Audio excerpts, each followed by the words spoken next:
Billy Donovan has made comments about the starting five of the Chicago Bulls and how they're going to combat the rebounding of the Toronto Raptors. We're going to talk about that. Plus, ask the question, can the Bulls take advantage of the Atlanta Hawks possibly blowing up their roster? We're going to get to all that and more right after this. You are now tuned in to Chicago Bulls Central, your number one place for all Chicago Bulls news and content.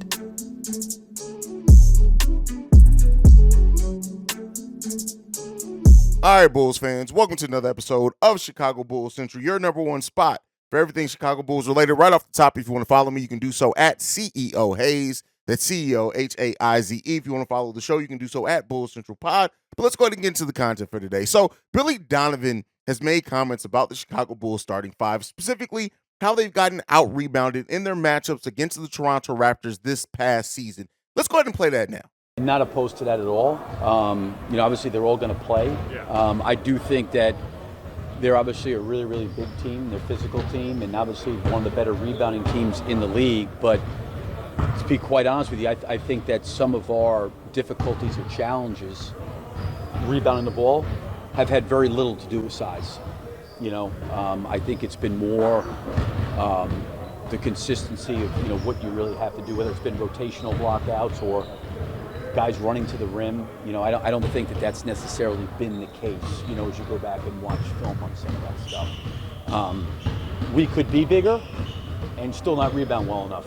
I think there's things technique-wise that we have to do to be better, going forward rebounding. So right there, you see that Billy Donovan talked about the rebounding, right? And while there has been some thought process between starting Patrick Williams there, he doesn't necessarily think that starting Alex Caruso is going to be the reason why they have been or may get out-rebounded against the Toronto Raptors. Now, I have my own thoughts on that, right? Looking at it in my perspective, size, especially when you're talking about rebounding in the NBA, at some point it just gets to a point to where you just cannot, no matter how hard you fight, no matter how much heart that you play with, you just can't combat size when you're playing a 6'4" guard at power forward. So, and especially with the Toronto Raptors being one of the taller teams in the NBA, especially having that wingspan, especially having Jakob Poeltl down there now. We've only played one matchup since they've gotten Poeltl. I really look at it and say, listen, while I don't think that Billy Donovan is going to change the starting five, I do think that he should consider it. But I think more so than who starts the game, it's about who finishes and who plays the minutes and who plays in the rotation. If the Bulls do start getting out-rebounded hugely, if Billy Donovan does not adjust by using Patrick Williams and Andre Drummond in this game, it could be a long night for the Chicago Bulls. And, the guys from Bulls Talk podcast, he said this.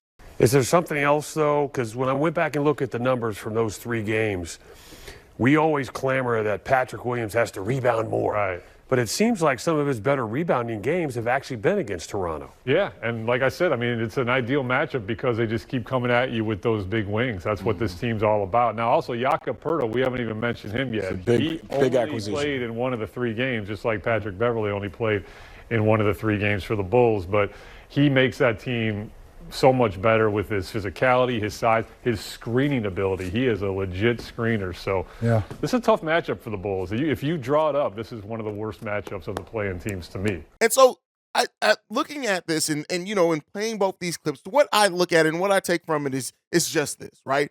Andre Drummond and Patrick Williams, regardless of who starts, who does not, and we know Drummond doesn't have a chance of starting, but no matter who starts on the Chicago Bulls, if Patrick Williams and Andre Drummond have it going, if they're playing well, if their size is helping the Chicago Bulls not only in the rebounding battle, but also in defending and getting buckets, right, then they have to get minutes in this game. I do think that, this is a game in which we've said it all season, like if Andre Drummond is playing well, if he's not doing some of the more boneheaded things he's done at times, he has to be in this game. He has to play a heavy part of the rotation, as does Patrick Williams. And so the Bulls in this matchup against the Toronto Raptors, rebounding is a huge part of it. And rebounding is one of my keys to that because it's going to allow the Bulls to hopefully get out and transition and do things like that.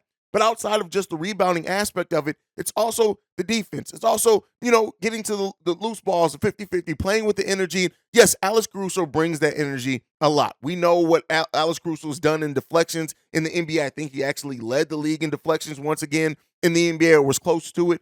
But when it comes down to it, sometimes it just you're just going to get outworked. Sometimes, no matter how much that you work, if you have a player with a 7-foot wingspan and you're a 6'4" guard, it's sometimes all the effort in the world is not going to put you in the proper positions. And so, with Billy Donovan even talking about his mindset and talking about how he kind of views this matchup and saying that, the Bulls didn't get out-rebounded because of it was a technique and effort thing. And so, we'll see, right? And I think that I know it's going to draw a lot of attention from Bulls fans. It's going to draw a lot of, here goes Billy Donovan again with the small ball thing. And it's all valid, right? Billy Donovan does have a propensity for small ball. He just is, at least on this roster, he's shown that, right?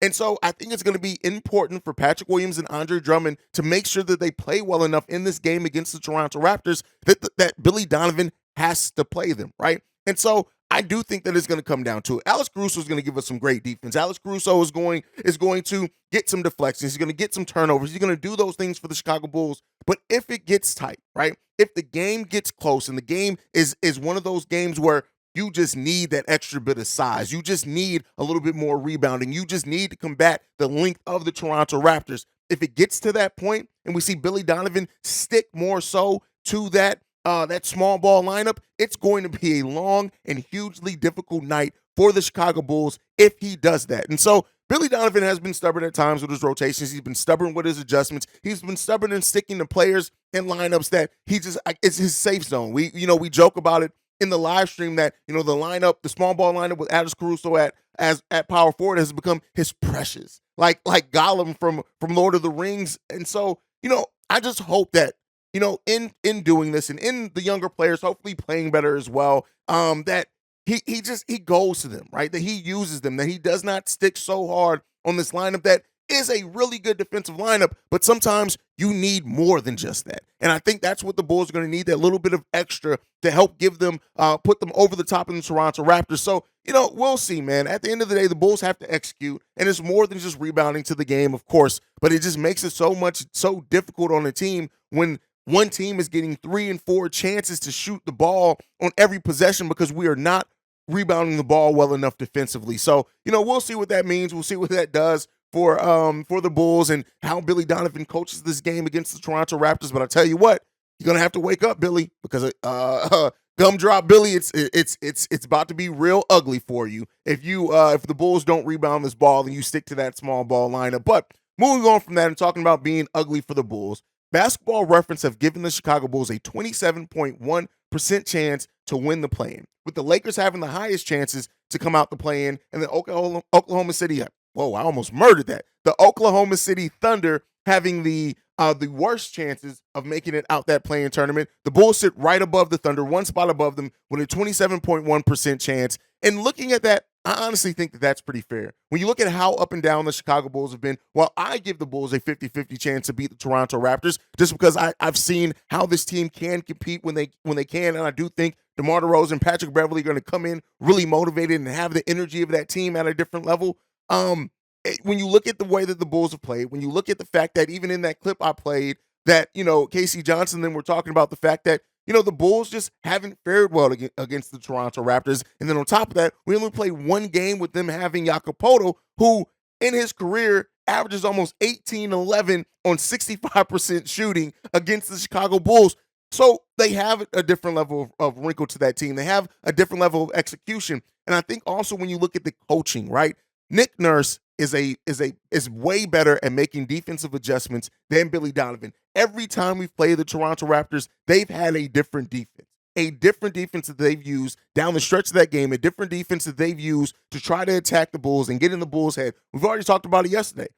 DeMar DeRozan has the lowest point per game total against the Toronto Raptors that he's had against any team this season, right? And so the length, the coaching of the Toronto Raptors, the fact that the Toronto Raptors also have more playoff experience than the Chicago Bulls generally up and down that roster, I understand why the Bulls have a 27% chance to come out the play-in. On top of that, we're also talking about a league in which, since the play-in's been a thing, no 10th seed has even won a game. Now, it's been a very short time period. It's not like we have 10 years of data on that, but still, everything is stacked up against the Chicago Bulls to potentially, not be able to come out that play-in. And so the odds being what they are, it does not surprise me. But hey, I'll tell you guys this. I'm not a betting man. I'm not going to bet. But if you guys are betting people and you believe in the Chicago Bulls chances, hey, maybe take that bet. Maybe you can recoup a lot of money on that if the Bulls do end up winning. But when you look at the play-in tournament in general in the NBA right now and how everything's set up, it's going to be an interesting play, especially in the Eastern Conference when you look at it being the Bulls versus the Toronto Raptors. Then the winner of that goes on to face the loser between the Heat and the Atlanta Hawks, who, I have the Heat pinned in winning that game. By the way, go to NBA Central. Me and P Kid from the Windy City Breeze actually have a playoff. First, we're doing the whole play-in and the first round of the playoffs. Our predictions there, so go and check that out. Really good episode, by the way, on that one. But overall, the Bulls' chances to come out the play-in are slim. Everything is stacked up against the Chicago Bulls. But if the Bulls can have that level of heart that we've seen at times, if the Bulls can have the execution, the times where they just understand, and Zach LaVine, Patrick, everybody's fitting into their roles and doing the things that we've seen and know that they can do at times, the Bulls can beat the Toronto Raptors. It's going to be difficult. It's going to be a test of everyone on the team. It's going to be a test of Billy Donovan and how much he's going to be able to adjust to what Nick Nurse is about to try to do to the Chicago Bulls. It's not going to be easy, right? And I can't blame anybody for not thinking that, or for thinking that the Bulls are not going to make it out this play-in tournament. And you guys know, I've gone back and forth. I a couple weeks ago doubted the Bulls' chances to even make the play-in tournament. So here they are now. But with just how crazy the season's been for the Bulls, I can't blame anybody for giving the Bulls slim chances to come out the play-in. It's up to them to prove it. It's up to them to come out with the heart, determination, the execution, right? To be able to play in a win-or-go-home scenario. And I haven't seen enough from the Bulls for me to feel as safe in just making that bet that the Bulls are going to do that. But I know that ability's there. I know that chance is there for them. They just got to execute. Now, we can talk all day about the chances then of in the next game, or even if they do make it to the first round, those chances, of course, they get lower and lower as we go over the Bulls to do meaningful things. And while I understand the mindset of, okay, what are you fighting for? Just like let's just let it go. But at the end of the day, I'm a Bulls fan. I'm always going to be a Bulls fan. And I want to see this team execute. I want to see this team do whatever they can do. I'm never going to be mad at Bulls winning basketball games. And so let's see what it ends up shaking out for the Chicago Bulls. And if they come out with that level of determination that we need against the Toronto Raptors, and they prove that 27% chance wrong. Let me know what you guys think on that one down below. Before we go, it came out yesterday that the Atlanta Hawks ownership has given the GM permission to trade anyone on the roster. Now, I want to put this in perspective. Just because you're given permission to trade anyone on the roster doesn't mean that they're going full rebuild. It doesn't mean that they're blowing it all up. It doesn't mean that they're trying to just trade away all their talent so they can bottom out and get draft picks. It basically means that, hey, we are not married enough to anybody on this roster to where if you get a deal that's going to improve this team and you have to include Trae Young, do it. If you have to include anyone, do it. As long as you're improving this roster and getting us to a spot to where we can actually be in contention. I overcomplicated the word. In contention for possibly getting to an ECF, for possibly getting to NBA Finals. So I want to make sure that I frame this conversation correctly, is that it's not the Atlanta Hawks, at least not the indication that I've gotten from the comments so far, that they are completely blowing it up. But it does mean that they know and realize that they have to drastically improve that team, much like the Chicago Bulls do. I've said it before. The Chicago Bulls are not going to blow it all up. I know a lot of Bulls fans would hope that. It's not going to happen. But the Bulls should at least go into this offseason, and their mindset should be on, we're going to do whatever it takes to improve this team. Now, the reason why I bring this up on a Bulls channel and talk about this is because, not that I'm interested in Trae Young, and I don't think the Bulls should be, because that, you talk about a defensive woe, you talk about Trae Young, Zach LaVine, and then if you keep DeMar DeRozan, that combination of players, that's barbecue chicken all up and down the roster. But all that being said, right, if the Atlanta Hawks do not find it, and I think part of the reason why the Atlanta Hawks may be open to this is the DeJounte Murray of it all. Because now that they have DeJounte and they see what he can do at the point guard position, both offensively and defensively, if you do move on from Trae and you get a guard that's going to be better fit next to DeJounte Murray, if you get a power forward and you can get a star, if you can get a Jaylen Brown, if you can get something like that, and it takes Trae Young and you still have DeJounte there, cool. But let's talk about how the Bulls can benefit from it, right? What players on this roster could the Bulls be interested in? The first one is DeJounte Murray. That's first and foremost on that roster. If the Bulls are going to talk to the Atlanta Hawks about a trade, DeJounte is who I would hope that the Bulls are making the call on. Now, what would it take for the Bulls to be interested in kind of facilitate a deal? That's the biggest question, right? Because let's say the Bulls do use the career-ending injury exception and they are granted that for Lonzo Ball's contract, they could then try to trade for DeJounte and absorb most of that contract in the cap space. And then maybe you do send a future first. Maybe you do send one of your younger players in a Dalen Terry or something like that. If that's what it took to get DeJounte Murray here, while I love Dalen Terry, and I think I actually have a take when it comes to Dalen Terry that I think Dalen Terry, when it's all said and done, is going to be one of the motors of this Bulls team if he's still around. But if that's what it takes to get you DeJounte Murray and to get you a nice two-way point guard next to Zach LaVine, I'd be willing to do that, right? But also other players that they could absolutely be interested in.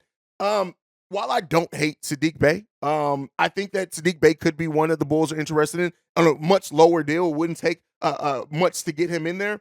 DeAndre Hunter is another player that I'd be interested on their roster. And then, of course, Clint Capella, especially if Nikola Vucevic does leave. Now, the thing in the question is what can the Bulls offer the Atlanta Hawks that would make that deal worth it? I've already talked about in the DeJounte Murray deal, if they're interested in Dalen Terry, you can send them a future first, but that doesn't really make the Atlanta Hawks better now, right? And if that's what they're trying to do, if the Atlanta Hawks are trying to get better now, then of course, common mindset would have you go, could they be interested in a DeMar DeRozan? Last year of his contract, you're not attaching long-term money to it. If the Atlanta Hawks need to make another pivot, if they want or have a free agent target in the 2024 free agency, they could be willing to take on DeMar DeRozan's contract to then have that become cap space in the following offseason. There's a lot of permutations that could get the Bulls there, but I tell you what, that now that that's come out, a lot of teams, especially teams that maybe have disappointing playoff or postseasons, may be circling around the Atlanta Hawks to see what they can get out of this team. And I also want to point out this. Thus, the Atlanta Hawks, as of right now, have said, hey, you have permission to trade anyone? Let's not overlook that if the Atlanta Hawks can get out this play-in tournament and then go on in a playoff run, which I think is unlikely, but if it does happen, if the Atlanta Hawks come out this play-in tournament and they win a playoff series and then another playoff series or whatever, or competitive in a second-round series, don't be surprised if the players that they're willing to move changes a little bit, because their mindset then may move from, hey, we can move anyone to improve this team, to say, hey, we have some things here, but if we move a John Collins and bring in a better player at that position or whatever, that we can keep the rest of this core together. So that's just something to look out for, monitor as we go into free agency and the offseason overall. Got to get through that play-in first. But that's it for today's episode of Bulls Central Pod. Please let me know your thoughts, feelings, comments, concerns, everything down below if you're watching the YouTube video. Or if you're on the podcast side, I'll tell you how to get those into us. You can follow the show at Bulls Central Pod. You can send us any feedback, questions, comments, concerns, bullcentralpod@gmail.com. Lastly, if you want to leave a text message and or voicemail for our mailbag episodes, the number to do so, 773-270-2799. We are the number one spot for everything Chicago Bulls related because of you guys. And like I like to end every episode on, go Bulls. Love you guys. See red if you can, y'all. Play-in's coming. Peace. This has been a presentation of the Break Media.